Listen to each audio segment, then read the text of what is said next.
नमस्कार, मैं पुष्पेंद्र लोधी और साथियों, आज हम मिलाने वाले हैं महेंद्र सिंह लोधी से, जिनका वीडियो पूरे दमोह जिले के साथ साथ में पूरे मध्य प्रदेश में बड़ा वायरल हो रहा है। बजाय अपनी पत्नी को लेकर जो 9 महीने की प्रेग्नेंट थी, प्राथमिक स्वास्थ्य केंद्र गए थे रने, वहां पर इनको उम्मीद थी कि इनकी पत्नी को जो पेट दर्द कर रहा है उसका इलाज मिलेगा, लेकिन बदले में महेंद्र सिंह लोधी को मिली 2-2 FIR, मिली लात, घूंसे, चप्पल, मिली गालियां।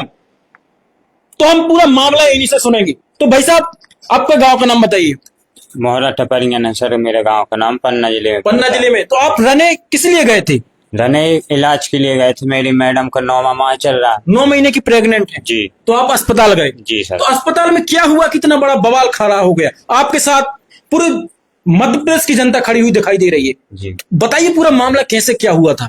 सर, मैं वहां पर गया था, मतलब वाइफ के पेट में दर्द था, तो मैं वहां पर इनको बैठा दिया कि मैं बात करके आता हूँ। आपने अस्पताल के बाहर बैठा दिया, आप अंदर गए? जी। तो वो अंदर गए तो कौन मिला अंदर आपको अस्पताल के? हॉस्पिटल के अंदर नर्स नीलिमा मैडम मिली, उनसे बात हुई मेरी। तो मैंने बोला, मैम मेरी वाइफ के पेट में दर्द कर रहा, 9वां माह चल रहा है। तो ये बोली, आज टाइम नहीं मेरे पास, कल आना, आज घर जाना है मुझे। तो मैं बोला कि आप यहाँ पे बैठी हो, अभी कर दो, कितना टाइम लगेगा, पेशेंट भी यहीं पे बाहर बैठा है। तो बोली, नहीं आज होगा ही नहीं, तेरे को जो करना है चल यहाँ से निकल। तो मैंने बोला, तो मैं शिकायत करूंगा आप किस लिए बैठे हो? तो इतने में ये भड़क गई। तो ये बोली कि भाग जा मादर, जो बहस कर रहा है, और उल्टी सीधी गालियां देने लगी। तो मैंने बोला, अभी अब शिकायत होगी आपकी, आपने गाली क्यों दी? और तो ये इतने मानने को दौड़ गई। तो मैं वहां से फिर निकल आया, इनको बोल दिया तो आप लोग बस में बैठो हमारे। तो ये बस में बैठे, बस चलने लगी, इतने दौड़ के इनने पीछा किया मारने के लिए, और मैं दौड़ के आगे बैठ गया। फिर वहां से 1-1.5 किलोमीटर बस आगे निकल गई। तो 5 मिनट तक वहां बस खड़ी रखी ड्राइवर ने, उन्हें फोन कर दिया ड्राइवर को वहीं बस रोक दो। तो यहाँ से पहुंची, ये डायरेक्ट गालियां देते हुए मेरी वाइफ के सामने जूते चप्पल से मारने लगी, बोलने लगी, कहाँ के लोधी मादर चोद, कहाँ के ठाकुर, बहुत सारे। तो भाई साहब, हम बताएं आपको कि इन्होंने कहा कि हम गए प्राथमिक स्वास्थ्य केंद्र रने अपनी पत्नी को लेकर, जो 9 महीने की प्रेग्नेंट थी, इनका पेट दर्द कर रहा था, इनको उम्मीद थी कि इलाज मिलेगा। तो ये पहुंचे अस्पताल, अस्पताल के बाहर बैठा दिया इनको, इनकी मैडम को कि आप यहीं बैठिए, हम अंदर जाके बात करके आते हैं। अंदर गए तो वहां पे मिली नीलिमा यादव, जो नर्स हैं। इनसे बोला कि मैडम हमारी पत्नी का पेट दर्द कर रहा है, 9 महीने की प्रेग्नेंट है, आप इलाज कर दीजिए। तो मैडम ने बोला, आज नहीं कल होगा। तो इनने बोला कि दर्द कर रहा है पत्नी का, मैडम प्लीज इलाज कर दीजिए। तो मैडम इतने में भड़क गई, बोलने लगी बहसबाजी कर रहा है, गालियां देने लगी माँ बहन की। तो इन्होंने बोला, भैया कि मामला ज्यादा गर्मा गर्म हो रहा है। तो इन्होंने सोचा कि हम बस से निकल जाएं। तो इन्होंने अपनी पत्नी को लिया और बस पे बैठ गए। 1.5 किलोमीटर बस चली। जी सर। 1.5 किलोमीटर बस चली और नीलिमा यादव ने, जो नर्स है, उन्होंने ड्राइवर को फोन लगाया। जी सर। और बस खड़ी रुक। जी, 5 मिनट तक खड़ी रही वहीं पर। उसके बाद एंट्री हुई नीलिमा यादव की। जी सर। फिर उन्होंने डायरेक्ट गाली, लात, मुंह से चप्पल बरसाने शुरू कर दिया आपके साथ। हाँ, जूते चप्पल मारे और गाली बहुत दी। और समाज को लेकर भी टिप्पणी की थी। क्या बोला था? कौन है, कहाँ का लोधी है, क्या बोला था? ये बोली, कहाँ का लोधी है मादर जो, अभी बता दे तेरी माँ की जो, कहाँ का लोधी हो रही, कहाँ के ठाकुर। सामाजिक टिप्पणियां की। जी सर।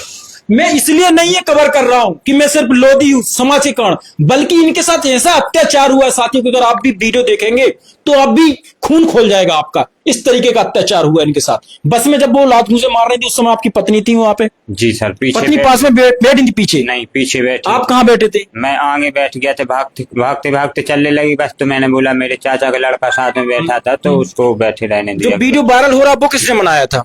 पता नहीं, किसी गांव के ने, उस दिन मार्केट लगा हुआ था, तो गांव के आदमी ने, किसी ने बनाया। 2 लड़के और आपको हाथ पकड़े, एक हाथ ये पकड़ा है लड़का, एक हाथ एक लड़के। तो वो 2 लड़के कौन थे? एक वो बस ड्राइवर था, वो भी आपको मार रहा था? जी सर, उसने भी मारा था। तो वो क्या दीदी है उसकी, वो नीलिमा यादव दीदी है बस कंडक्टर की? क्यों वो मार रहा था आपको? पहले से उनका जो भी संबंध हो, फोन लगाया तो संबंध तो कुछ होगा उनका। वीडियो में सिर्फ नीलिमा यादव दिखाई दे रही है इनको मारती हुई, इसके अलावा भी 2 अन्य लोग हैं जो एक हाथ पकड़े, वो भी मार रहे हैं। नीचे उतार के इनने मारा है। और मामला यही खत्म नहीं हुआ। इसके बाद पुलिस किसने बुलवाई? पुलिस ने नीलिमा यादव ने बुलवाई। तो फिर क्या हुआ? पुलिस वालों ने आपको पकड़ा कि नीलिमा यादव को पकड़ा? यही पकड़ा उल्टा, जो भी इनके बगल में जाके बात हुई है, फिर पुलिस मेरे को उठा के तो मारा। तो अत्याचार तो आपके साथ हुआ, आपके वो लात मुंह से मारे नीलम मैडम ने, लेकिन आपको क्यों लगी पुलिस? पता नहीं, अब उनकी जो भी बात हुई हो तो क्या डायरेक्ट लेन देन की बात हुई थी? क्या किस चीज की बात हुई थी? अब इनकी यही बात हुई हो गई, तब तो उठा कर ले गई। नहीं मैं मेरे को पीटा और लौट के मेरे को ही उठा के ले गए, मेरे खिलाफ FIR करवाई। और FIR भी हो गई आपके नाम की? जी 151 की धारा भी मेरे खिलाफ लगवाई। कितने घंटे आप थाने में रहे? वहाँ पूरी रात भर वहाँ पर रहा, मारा पीटी इनने। मारा भी आपको? जी सर। पैर में क्या लगा आपके? ये यहाँ पर जूता रखा था। तो किसने मारा था? ये पुलिस वालों पुलिस वालों ने क्या क्या रखा दिखाइए सर। देखिए ये पुलिस वालों ने मारा जूता। क्या मारा था यहाँ पुलिस वालों ने? ये जूता रखा था यहाँ पुलिस वालों ने? जी। तो भाई ये पुलिस वाले हैं या दरिंदे हैं जो खुल्लम खुल्ला छूट कर लोगों की जान लेने पे तुले हुए हैं? जब पता है पुलिस वालों को वीडियो वायरल हो रहा है कि मैडम इनको लात घूंसे चप्पल मार रही है, माँ बहन की गालियां दे रही, समाज को लेकर टिप्पणी कर रही, तो पुलिस वालों की आंखें नहीं है तो देखने के लिए? ये पुलिस वाले हमारी रक्षा के लिए क्या हमारी जान लेने के लिए? तो आपने बोला नहीं, उनको कहानी नहीं बताई कि सर हमें तो मारा है मैडम ने, आपने हमारी FIR लिख ली, तो हमें ही मार रहे? मैं बता रहा था, वहाँ सुनने के लिए तैयार ही नहीं हो रहा थे कोई पुलिस वाले। क्या बोल रहे थे? और बोल रहे थे तू वहीं पे बैठ ना, जान से मार दूंगा। तो मैं वहां से 1-2 बार भागने की भी कोशिश की कि यहाँ से निकल जाऊं, ये इतना मार रहे हैं तो यहाँ से एक बार निकल जाऊं तो अपनी चौकी में जाऊंगा इस साइड में पन्ना जिले। मैं बताऊंगा आपसे कि आप सबसे पहले सुरक्षित रहिए पुलिस से, उसके बाद रहिए गुंडा मवालियों से। कि आज के समय सबसे ज्यादा खतरा है आम आदमी को तो वो है पुलिस से, क्योंकि ये नियम कुछ नहीं मानती है। नियम सारे गरीबों के लिए होते हैं।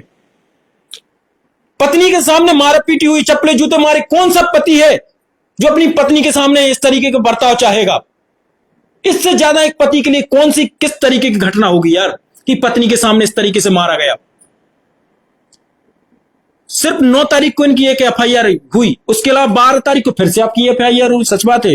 जी सर। फिर इनने जहाँ ये किसने कराई FIR? ये FIR उन्हीं ने मैडम ने करवाई। नीलम यादव ने 9 तारीख को करवाई, उसके बाद 12 को फिर करवाई। तो 9 तारीख को किस वजह की करवाई थी? 151 की धारा लगाई थी। 151 की। और 12 तारीख को सुना 3-4 धारा लगाई। एक छेड़छाड़ की। हाँ 354 की लगाई, एक 353 की, एक 294 की और एक 506 की। तो मुझे समझ में नहीं आता कि मैडम को साथ ये घटना, ये मामला है, ये हुआ था 9 तारीख को और 12 तारीख को मैडम ने FIR करवाई छेड़छाड़ की। तो मैडम क्या खुद नशे में थी कि उसको पता नहीं था कि 9 तारीख को छेड़छाड़ हुई और 3 दिन बाद पता चला उसको कि हमारे साथ छेड़छाड़ हुई? तो मैडम क्या दारू पिए थी, शराब पिए थी मैडम क्या आप, जो 9 तारीख को आपके साथ छेड़छाड़ हुई और आप 12 तारीख को लिखवा रहे हैं छेड़छाड़ हुई? यार गरीब आदमी है, किसान है, ये नहीं जा सकता प्राइवेट अस्पताल, नहीं जा सकता कोर्ट कचहरी, कैसी का आप फायदा उठा रही हैं? अब हम इनकी पत्नी से बात कराएंगे जिनके ऊपर एक पहाड़ टूटा है। एक तो 9 महीने की प्रेगनेंसी, पेट का दर्द, मानसिक रूप से परेशान, और दूसरा उन्हीं के सामने उनके पति के साथ मारपीट हुई, और वो भी एक महिला ने की। तो मैडम नाम बताइए आपका? सपना लोधी। तो मैडम कितने महीने की कितने प्रेगनेंसी है? 9 महीने। 9 महीने की। तो आप भी इनके साथ गई थी अस्पताल? हाँ गई थी। तो आप भी इनके साथ वो हॉस्पिटल के अंदर थी या बाहर बैठी थी? बाहर। तो कैसा लगा आपको, कैसे पता चला कि यहाँ पे लड़ाई हो गया है, मैडम मारपीट करने लगी?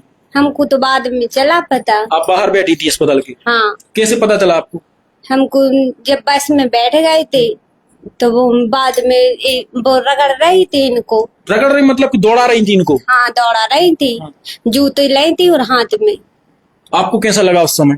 हमको तो बहुत घबराहट सी उठी थी, बहुत ही लग रहा था तो अब क्या होगा। अस्पताल गई थी तो क्या आपको पेट दर्द कर रहा था? किस वजह से गई थी? पेट दर्द कर रहा था, इस वजह से अस्पताल गई? हाँ। लेकिन वहाँ पे इलाज नहीं हुआ, लेकिन आपके पति को जरूर मारपीट हुई, 2 FIR हुई। हाँ। फिर उसके बाद वहाँ से दौड़ा है उड़ने, तो आप लोग क्या बस में बैठ गए जाके? हाँ हम बस में बैठ गए थे। फिर क्या हुआ मैडम, कब आई बस पे, कैसा क्या? बाद में वो तो आई थी इनके साथ। फिर भाई साहब तो ड्राइवर के पास बैठे थे, आप कहाँ बैठी थी बस में? पीछे बैठी थी। हाँ। तो मैडम अंदर घुसी, गाली गलौज शुरू कर दी। हाँ। लात मुंह से चप्पल बरसाना शुरू कर दिया। हाँ। तो आप देख रही थी उस समय नजारा? हाँ। कैसा लग रहा था आपको? हमको लग रहा था, हम तो घबराहट सी उठी थी, हमको लग रहा था अब क्या होगा हमारे साथ। हम डर गए थे बहुत ही, और हमारे पेट में बच्चा है तो हम घबरा गए थे। हमको लगा अब क्या होगा हमारे साथ। बस में जो 50 लोग बैठे तो वो नहीं बचाने आया भाई साहब को कि क्यों मार रही मैडम आप इनको बेवजह? कोई नहीं, किसी ने नहीं बचाया? नहीं, सब देख रहे थे, कोई ने नहीं बचाया था। एक पत्नी तो मार रही थी इनको, मारपीट कर रही थी। क्या क्या मार रही थी? चप्पलें भी लिए थी हाथ में, दिखा रही, वीडियो में दिखा रहा है। क्या हाँ। लिए थी? जूती, गाली भी दे रही थी। हाँ। एक पत्नी जो 9 महीने की प्रेग्नेंट है, पेट दर्द कर रहा है, मानसिक रूप से परेशान है, सही से इलाज नहीं मिल पा रहा है, और उसके सामने उसके पति को इस तरीके से मारा पीटी की जाए, चप्पलों से, जूतों से, लातों से गालियां दी जाए मां बहन की, बोला जाए कहां का लोधी है रे तुम, तो उस पत्नी के ऊपर क्या, कौन से पहाड़ टूटे होंगे, उसमें क्या बीत रही होगी इस पत्नी के ऊपर, इस सोचने वाली बात है। आप क्या चाहती हैं मैडम? आप इंसाफ, इंसाफ चाहते हैं। मैडम एक और बात बताइए कि प्राइवेट अस्पताल क्यों नहीं गए आप लोग, सरकारी क्यों गए? हमारे इसीलिए पैसे नहीं थे हमारे पास। पैसे नहीं थे इस वजह से? हाँ, इसीलिए गए थे कि वो गोली वोली दे देगी तो कम हो जाएगा दर्द। इसके पहले भी गए थे कि उस अस्पताल की पहली बार गए उस अस्पताल आप? पहले भी गए थे। पहले भी उस तरीके बर्ताव कैसा था पहले भी उस मैडम, कैसी तरीके का था, या पहले अच्छे से प्यार से बात करती थी? इसी तरह की, इसी से ऐसी करती थी वो तो बात। तो भाई काफी शर्मनाक घटना है, बहुत शर्मनाक घटना है। ये सिर्फ महेंद्र लोधी के साथ, उनकी पत्नी के साथ घटना घटित नहीं हुई, बल्कि हर उस इंसान के साथ हुई है और आगे भी होगी जो गरीब है, जो प्राइवेट अस्पताल नहीं जा सकता इलाज कराने। कम से कम इलाज ना मिले, लेकिन लात घूंसे 2-2 FIR तो ना मिले। कैसा सिस्टम है, निकम्मा सिस्टम हो गया है पूरा। पुलिस प्रशासन निकम्मी है कि जिस इंसान के साथ मारपीट हुई, वीडियो वायरल हो रहा है, पूरा देश देख रहा है, लेकिन पुलिस को नहीं दिखा और 2-2 FIR कर दी। एक 9 तारीख को हुई और दूसरी 12 तारीख को हुई। मैं तो कहता हूं दमोह के सभी जिले के सभी लोगों को आगे आना चाहिए और ऐसे लोगों की आवाज बनना चाहिए, क्योंकि आज इनके साथ हुई कल आपके साथ होगी। याद रखिएगा, इनका मामला तो हाईलाइट हो गया, लेकिन आपके साथ जो होगा वो हाईलाइट नहीं हो पाएगा। यार एक पति जो पत्नी के सामने मारा पीटी की गई, चप्पलों से मारा गया, जूतों से मारा गया, लातों से मारा गया, मां बहन की गालियां दी गई अपनी पत्नी के सामने, तो पति को क्या बीत रही होगी पति के ऊपर। और उस पत्नी की सोचिए जो 9 महीने की प्रेग्नेंट थी, बच्चा पल रहा है पेट में, पेट दर्द कर रहा है, मानसिक रूप से परेशान है, गर्मी का समय चल रहा है, लेकिन पति के ऊपर लात घूंसों की बरसात होती है, चप्पलों की बरसात होती है। क्या बीत रही होगी यार। इस सिस्टम में कौन लोग बैठे हैं, गुंडा लोग बैठे, मवाली लोग बैठे, क्या दोस्त है इस आदमी का? बस यही दोस्त था कि गरीब है बस। और मैडम ने समाज को लेकर भी टिप्पणी की कि कौन है रे तुम लोधी, कहां का लोधी है तुम। मैडम लोधियों पे मत जाइए, लोधी तो इतने हैं कि बनेंगे नहीं, जगह चलने के लिए जगह नहीं रहेगी, इतने लोधी हैं इस दमोह सागर जबलपुर में। मैं इसलिए नहीं गुस्सा हो रहा हूं, नाराज हो रहा हूं कि मैं लोधी हूं, बस नाराज इसलिए हो रहा हूं कि अमानवीय कृत्य किया है पुलिस ने, जिसके साथ मारा पीटी हुई उसी को थाने ले जाकर मारा, उंगलियां तोड़ दी, इसलिए गुस्सा हो रहा, अमानवीय कृत्य किया है। ऐसे दुराचारी, ऐसे दुष्ट लोग जो सरकारी सिस्टम में घुसे हैं, इनको ढूंढिए, निकालिए और ले जाकर पाकिस्तान में फेंकिए, क्योंकि ये हमारे देश में रहने लायक नहीं है। आइए 9 तारीख को नहीं, 15 तारीख को दमोह जिले के बाहर के भी लोग रने आ रहे हैं इनको इंसाफ दिलाने, उन पुलिस वालों से सवाल पूछने, उस स्वास्थ्य विभाग से सवाल पूछने। 15 तारीख को सभी लोग एकत्रित हो रहे हैं और आप लोग भी रने आइए 15 तारीख को और पूछिए पुलिस वालों से कि आप किसकी रक्षा के लिए हैं, आप हमारी रक्षा के लिए हैं, भक्षा के लिए हैं। तो हो सके तो आप लोग भी 15 तारीख को रने पहुंचिए और यहां पर इंसाफ की आवाज बनिए, क्योंकि कल हमारे साथ होगा, परसों आपके साथ होगा, कोई खड़ा नहीं होगा। अगर आज आप खड़े नहीं हुए तो 15 तारीख को रने पहुंचिए और सवाल पूछिए सरकारी सिस्टम से। और अभी धमकियां मिल रही हैं आपको क्या? जी सर, धमकियां भी बहुत सारी। कौन दे रहा धमकी? पता नहीं सर, नए नए नंबरों से कॉल आती है, हमको क्या जानकारी है, इतना पढ़ा लिखा तो हूं नहीं सर मैं, तो इसलिए हम लोग तो कहीं बाहर बोलना चाहेंगे जनता से आप? जी इतना ही चाहूंगा कि मेरे साथ इंसाफ करवाएं, मेरी मदद करें और 15 तारीख को जितने संख्या में आए मेरी हेल्प करवाएं रने। मैडम आप कुछ लोगों से बोलना चाहेंगे, कुछ मदद की अपील करना चाहें, कुछ बोलना चाहें? हाँ, क्या बोलना चाहें? हम इतना ही चाहते हैं कि हमारी मदद करें, साथ दें बस। अब क्या होगा हमारा देखा जाएगा आगे। हमारे पति के साथ जो हुआ हमको है पता। अब सरकारी अस्पताल में इनकी लड़ाई हो गई, अब एक पत्नी के पास नहीं है पैसे प्राइवेट अस्पताल में जाने के लिए, कहां इलाज कराएंगी? कौन जिम्मेदार होगा अगर कोई दुर्घटना होती इनके बच्चे के साथ? तो आइए 15 तारीख को सिस्टम से सवाल पूछिए। धन्यवाद।